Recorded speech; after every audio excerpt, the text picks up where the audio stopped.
મિત્રો, સોમવતી અમાસના દિવસે આવી રીતે પાણી આરે એક દીવો કરી દેજો, થશે મોટો ચમત્કાર.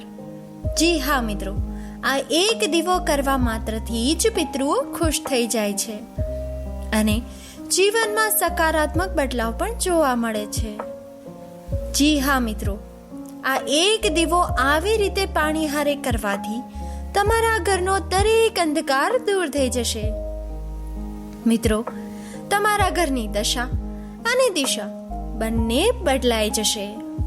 નમસ્કાર મિત્રો, સ્વાગત છે તમારું અમારી યુટ્યુબ ચેનલ વાસ્તુ સભામાં. હે ભગવાન વિષ્ણુ, જે પણ આજના આ વિડીયોને લાઈક કરે, ચેનલને સબસ્ક્રાઇબ કરે અને કોમેન્ટમાં જય શ્રી હરિ વિષ્ણુ લખે, તેની દરેક સમસ્યા દૂર કરી તેની બધી જ મનોકામના પૂર્ણ કરી દેજો. મિત્રો, સોમવતી અમાસ વર્ષના સૌથી વિશેષ દિવસોમાંનો એક દિવસ માનવામાં આવે છે.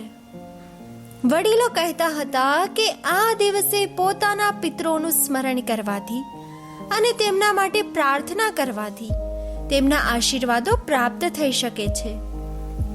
એટલા માટે જ ઘણા લોકો સોમવતી અમાસને માત્ર અમાસ નહીં, પરંતુ પિતૃઓ પ્રત્યે કૃતજ્ઞતા વ્યક્ત કરવાનો પવિત્ર અવસર માને છે. મિત્રો, કહેવાય છે કે આ દિવસે પિતૃઓ પોતાના પરિવારજનોને આશીર્વાદ આપવા માટે સૂક્ષ્મ રૂપે તેમની નજીક આવે છે. તેથી જ વર્ષોથી લોકો આ દિવસે દીપદાન, દાન, જાપ અને પિતૃ સ્મરણ જેવી પરંપરાઓ કરતા આવ્યા છે.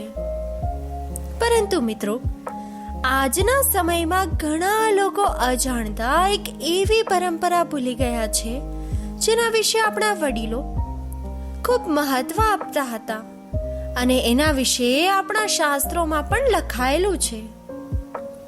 મિત્રો, વર્ષો પહેલા ઘરના મોટા વડીલો સોમવતી અમાસની સાંજે પાણી આરે એક વિશેષ દીવો જરૂર કરતા હતા. તેઓ માનતા હતા કે આ માત્ર એક દીવો નથી, પરંતુ પિતૃઓ પ્રત્યે આદર, સ્મરણ અને કૃતજ્ઞતા વ્યક્ત કરવાનો એક પવિત્ર ઉપાય છે. પરંતુ આ દીવો કેવી રીતે કરવો, તેમાં શું ખાસ હોય છે અને શા માટે તેનું એટલું મહત્વ આપવામાં આવે છે, તેનું સાચું રહસ્ય બહુ ઓછા લોકોને ખબર હોય છે. અને મિત્રો, સૌથી રસપ્રદ વાત તો એ છે કે ઘણા પરિવારો આજે પણ આ પરંપરા શાંતિથી નિભાવી રહ્યા છે, પરંતુ તેના વિશે ખુલ્લેઆમ બહુ ઓછું કહે છે. આખરે પિતૃઓને પ્રસન્ન કરતો આ ઉપાય શું છે? પાણી આરે કરવામાં આવતા આ એક દીવાનું રહસ્ય શું છે અને કેમ વડીલો તેને એટલું શુભ માનતા હતા? તો મિત્રો, આ બધા પ્રશ્નોના જવાબ તમને આ વિડીયોના અંત સુધી જરૂરથી મળી જશે. તેથી આ વિડીયોને અંત સુધી જરૂરથી જોજો. મિત્રો, પાણી હારે દીવો કરવાની આ પ્રાચીન પરંપરા વિશે જાણતા પહેલા સોમવતી અમાસનું મહત્વ સમજવું ખૂબ જરૂરી છે. કારણ કે શાસ્ત્રોમાં સોમવતી અમાસને અત્યંત પવિત્ર અને શુભ દિવસ માનવામાં આવ્યો છે. જ્યારે અમાસનો દિવસ સોમવારે આવે છે ત્યારે તેને સોમવતી અમાસ કહેવામાં આવે છે. આ સંયોગ વર્ષમાં ખૂબ ઓછા વખત બનતો હોવાથી તેનું વિશેષ મહત્વ જણાવવામાં આવ્યું છે.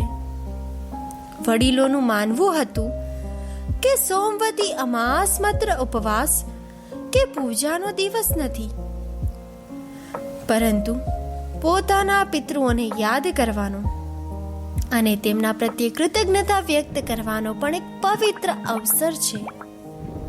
મિત્રો, વર્ષોથી ઘણા લોકો આ દિવસે પોતાના પૂર્વજોનું સ્મરણ કરતા આવ્યા છે અને તેમના આશીર્વાદ માટે પ્રાર્થના કરતા આવ્યા છે. કહેવાય છે કે જે વ્યક્તિ પોતાના પિતૃઓને યાદ રાખે તેના જીવનમાં સકારાત્મકતા અને માનસિક શાંતિ વધે છે. મિત્રો, સોમવતી અમાસના દિવસે દાન, જાપ, તર્પણ અને પ્રાર્થનાઓનું ખૂબ વિશેષ મહત્વ માનવામાં આવ્યું છે. ઘણા લોકો આ દિવસે જરૂરિયાતમંદોને દાન આપે છે, ભગવાનનું સ્મરણ કરે છે અને પોતાના પરિવારના સુખ અને શાંતિ માટે પ્રાર્થના કરે છે. વડીલો કહેતા હતા કે આ દિવસે કરવામાં આવેલી ભક્તિ અને સારા કર્મોનું ફળ અનેક ગણું વધારે મળે છે. ખાસ કરીને પિતૃઓના આશીર્વાદને વર્ષોથી ઘરની સુખ સમૃદ્ધિ, શાંતિ અને બરકત સાથે જોડવામાં આવ્યા છે.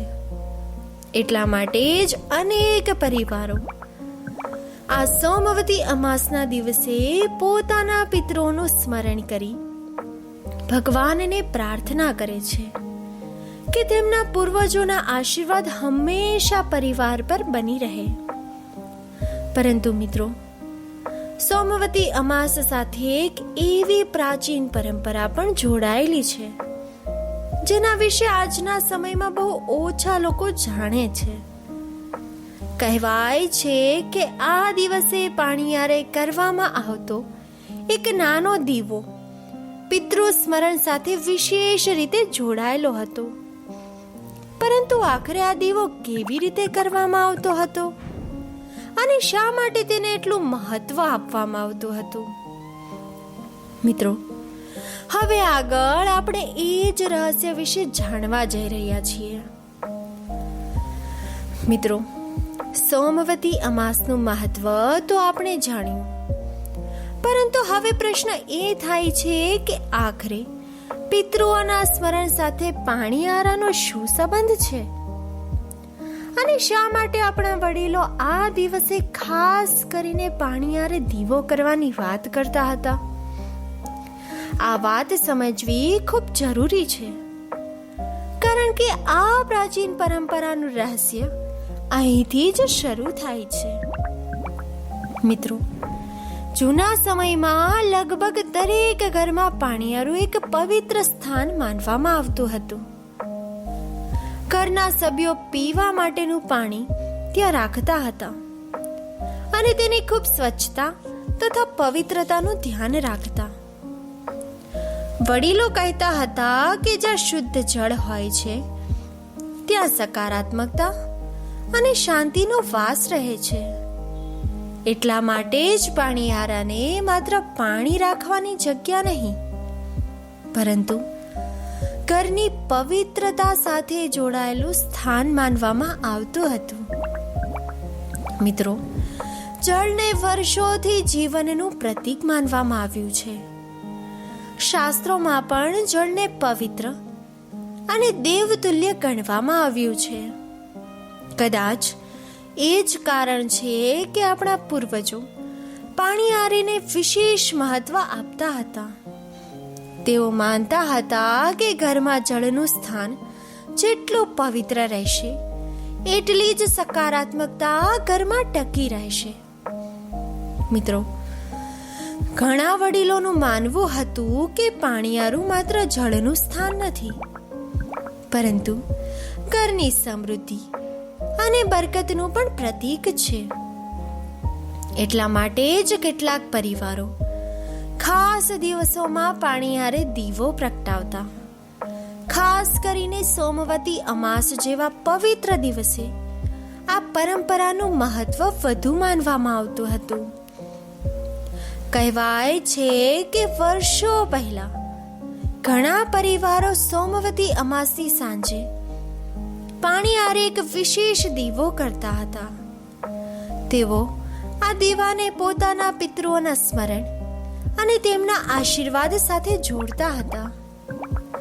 મિત્રો, માન્યતા એવી હતી કે પોતાના પૂર્વજોને યાદ કરીને કરવામાં આવેલી પ્રાર્થના પરિવાર માટે શુભ ફળદાયી બની શકે છે. મિત્રો, આશ્ચર્યની વાત તો એ છે કે આજે પણ ઘણા પરિવારો આ પરંપરાને શાંતિથી નિભાવે છે. તેઓ સોમવતી અમાસના દિવસે પાણી હારે દીવો કરે છે, પરંતુ તેના વિશે દરેકને જણાવતા નથી, કારણ કે તેઓ તેને પોતાના વડીલો પાસેથી મળેલી એક પવિત્ર પરંપરા માને છે.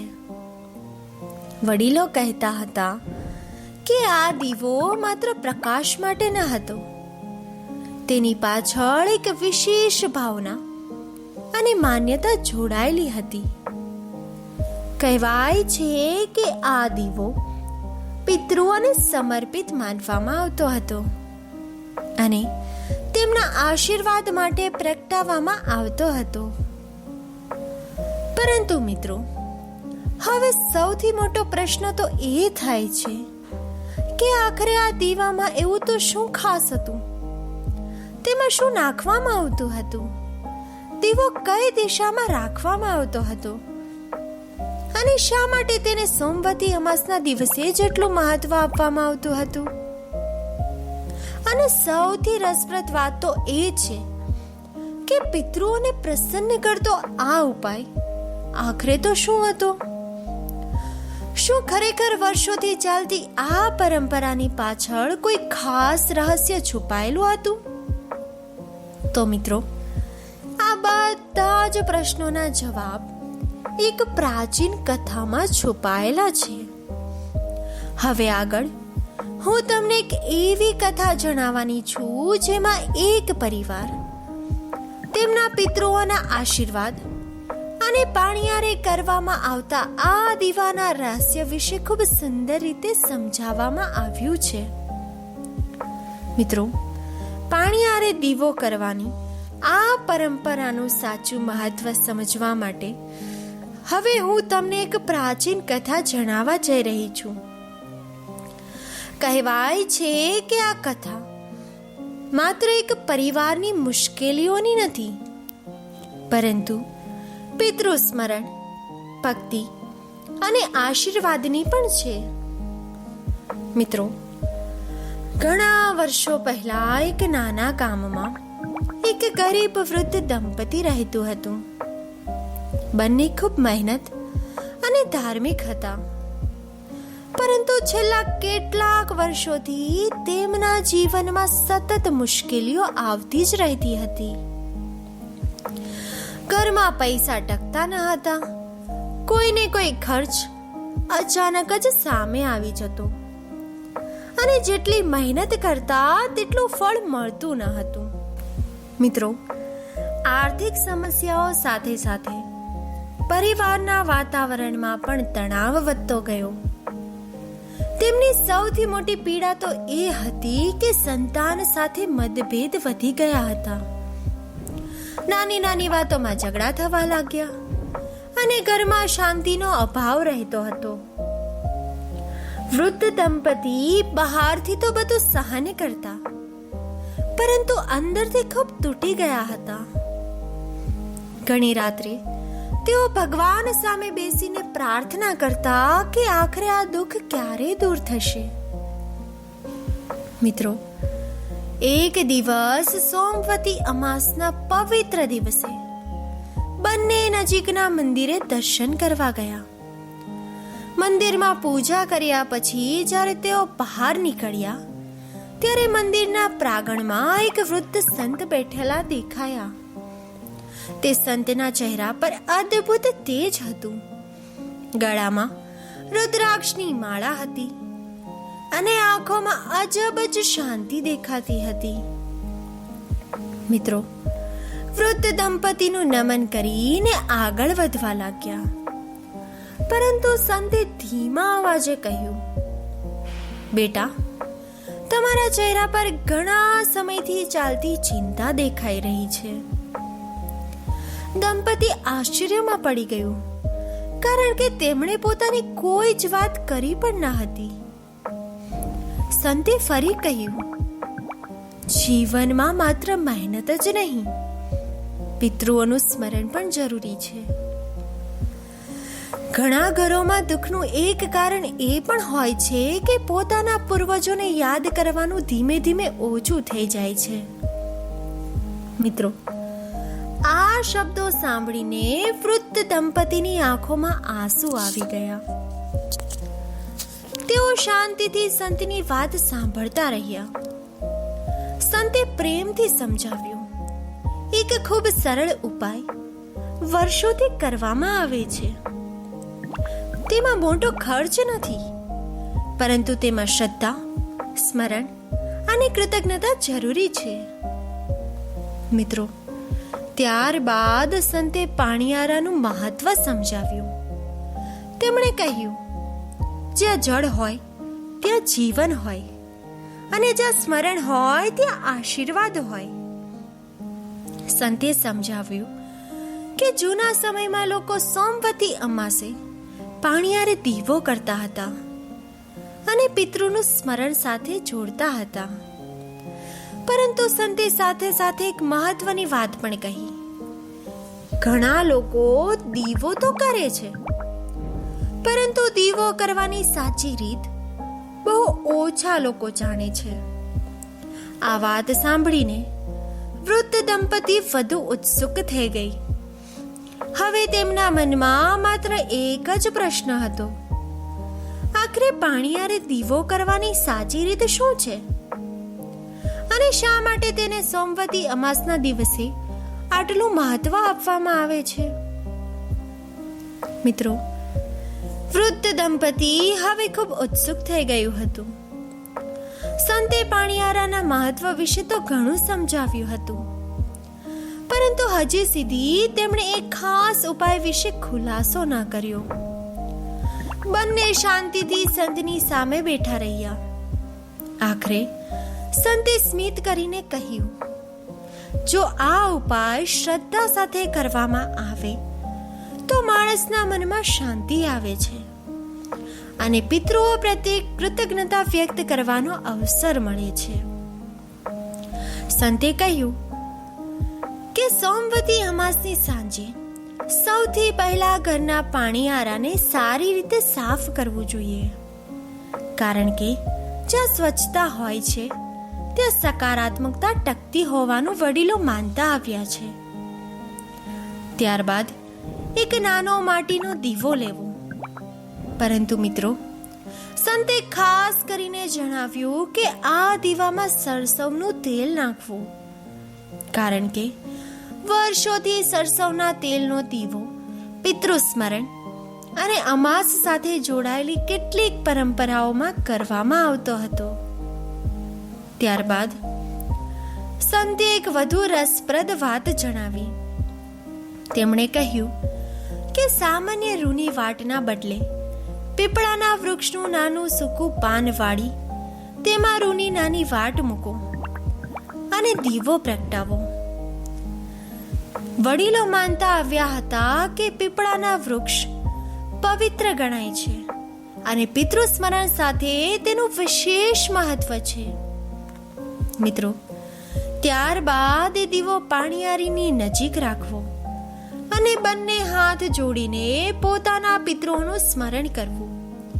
સંતે સમજાવ્યું કે આ સમયે કોઈ લાલચ કે સ્વાર્થ રાખવો નહીં, પરંતુ માત્ર પોતાના પૂર્વજો પ્રત્યે આદર અને કૃતજ્ઞતા વ્યક્ત કરવી. ત્યારબાદ 11 વખત શ્રદ્ધાપૂર્વક બોલવું, ઓમ પિતૃભ્યો નમઃ, ઓમ પિતૃભ્યો નમઃ, અને પછી પરિવારની સુખ, શાંતિ અને સારા સ્વાસ્થ્ય માટે અને એકતા માટે પ્રાર્થના કરવી. મિત્રો, સોમવતી અમાસના દિવસે વૃદ્ધ દંપતીએ સંત જણાવ્યા મુજબ આ ઉપાય કર્યો. તેમણે શ્રદ્ધાથી પિતૃઓનું સ્મરણ કર્યું, ભગવાનને પ્રાર્થના કરી. મિત્રો, શરૂઆતમાં તો બધું સામાન્ય લાગ્યું, પરંતુ થોડાક જ અઠવાડિયામાં તેમને પોતાના ઘરમાં નાના નાના બદલાવ અનુભવવા લાગ્યા. જે ઘરમાં રોજ કોઈને કોઈ વાત પર મતભેદ થતા હતા, તે હવે શાંતિનું વાતાવરણ બનવા લાગ્યું. સંતાન સાથેના સંબંધોમાં ધીમે ધીમે સુધારો આવવા લાગ્યો. વર્ષોથી જે કડવાશ જમા થઈ રહી હતી તે ઓછી થવા લાગી. પરિવારના સભ્યો ફરીથી એકબીજાની લાગણીઓને સમજવા લાગ્યા. સમય જતા કેટલાક એવા કામો પણ બનવા લાગ્યા જે લાંબા સમયથી અટકેલા હતા. મિત્રો, વૃદ્ધ દંપતીને લાગ્યું કે હવે તેમના જીવનમાં સકારાત્મકતા વધી રહી છે. અને સૌથી મોટી વાત તો એ હતી કે તેમના મનની અશાંતિ ધીમે ધીમે દૂર થવા લાગી અને તેઓ પહેલા કરતા વધુ શાંત અને પ્રસન્ન રહેવા લાગ્યા. મિત્રો, થોડા મહિના પછી આખા ગામમાં ચર્ચા થવા લાગી કે વૃદ્ધ દંપતીના ઘરમાં કંઈક સારો બદલાવ આવ્યો છે. પરંતુ દંપતી જાણતું હતું કે સાચો ચમત્કાર દીવામાં નહીં, પરંતુ પોતાના પિતૃઓનું સ્મરણ કરવા, કૃતજ્ઞતા વ્યક્ત કરવા અને ભગવાન પર વિશ્વાસ રાખવામાં હતો. મિત્રો, અત્યારથી તેઓ દરરોજ ભગવાનનો અને પોતાના પિતૃઓનો આભાર માનવા લાગ્યા, કારણ કે તેમને સમજાઈ ગયું હતું કે જ્યાં આશીર્વાદ, શ્રદ્ધા અને સારા વિચાર હોય ત્યાં જીવનમાં શાંતિ અને સુખ પોતે જ આવવા લાગે છે. મિત્રો, આ કથા માત્ર એક દીવો કરવાની વાત નથી. આ કથા આપણને પોતાના પિતૃઓ પ્રત્યે કૃતજ્ઞતા, આદર અને સ્મરણનું મહત્વ શીખવે છે. સોમવતી અમાસને ઘણા લોકો પિતૃ સ્મરણ, પ્રાર્થના અને દાન સાથે જોડે છે, કારણ કે આ દિવસ પૂર્વજોને યાદ કરવાનો વિશેષ અવસર માનવામાં આવે છે. મિત્રો, કહેવાય છે કે જે વ્યક્તિ પોતાના પૂર્વજોને યાદ રાખે છે, તેમના માટે પ્રાર્થના કરે છે અને તેમના આશીર્વાદને જીવનમાં મહત્વ આપે છે, તે પોતાના મૂળને ક્યારેય ભૂલતા નથી. અને જે પોતાના મૂળ સાથે જોડાયેલો રહે છે, તેના જીવનમાં સંસ્કાર, શાંતિ અને સકારાત્મકતા હંમેશા ટકી રહે છે. મિત્રો, યાદ રાખજો કે માત્ર કોઈ ઉપાય કે દીવો જ જીવન બદલી દેતો નથી. સાચો બદલાવ ત્યારે આવે છે જ્યારે માણસ વડીલોનું સન્માન કરે, સારા કર્મો કરે અને જરૂરિયાતમંદની મદદ કરે અને ભગવાનની સાચી શ્રદ્ધા રાખે.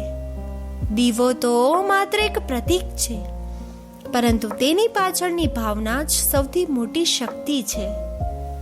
મિત્રો, જો તમને આ કથા અને તેમાં છુપાયેલો સંદેશ પસંદ આવ્યો હોય તો કોમેન્ટ બોક્સમાં જય શ્રી હરિ જરૂરથી લખજો તથા ઓમ પિતૃભ્યો નમઃ લખજો. અને જો તમે ઈચ્છો છો કે આવી જ ભક્તિ, વાસ્તુ અને પ્રાચીન માન્યતાથી જોડાયેલી રસપ્રદ કથાઓ અને ઉપાયો તમને સતત મળતા રહે તો અમારી આ ચેનલ વાસ્તુ સભાને લાઈક, શેર અને સબસ્ક્રાઇબ કરવાનું ભૂલશો નહીં. અંતમાં ભગવાન વિષ્ણુ અને તમારા પિતૃઓને પ્રાર્થના કે તેમના આશીર્વાદ તમારા અને તમારા સમગ્ર પરિવાર પર હંમેશા બની રહે. તમારા ઘરમાં સુખ, શાંતિ અને બરકત વધતી રહે. જય શ્રી હરિ.